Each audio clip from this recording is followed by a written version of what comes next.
Developing this morning, a counterattack regarding allegations that Fulton County District Attorney Fani Willis is involved in an improper romantic relationship with the special prosecutor she hired to handle the former President Trump RICO case. Atlanta News First's Rebecca Schramm is live right now.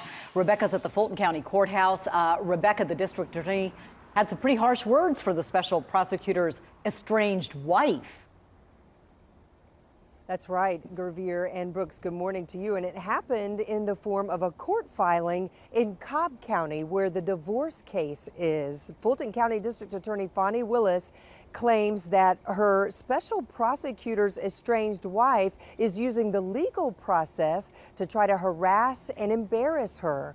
So let's take you back to catch you up. This all started when the attorney for Michael Roman, one of Trump's co-defendants in the Fulton County election meddling case, filed a motion to dismiss, claiming DA Willis was in a relationship with Nathan Wade, whom she hired as a special prosecutor in the case. Willis has not denied the relationship, saying she'll address the matter through the court system. In the meantime, Wade's estranged wife, Jocelyn, subpoenaed Fani Willis in her divorce case. Willis's attorney yesterday filed a motion asking a judge to throw out that subpoena, suggesting Jocelyn Wade is apparently conspiring with Michael Roman to obstruct and interfere with the Trump case. Willis spoke publicly about the accusation during a Martin Luther King Jr. speech last weekend, saying race is driving some of her detractors.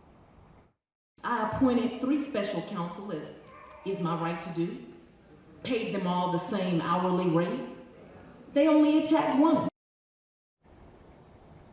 Now, the Fulton County judge has scheduled a hearing February 15th to address allegations about Willis's alleged relationship with Wade, and the judge wants a written response from DA Willis by February 2nd.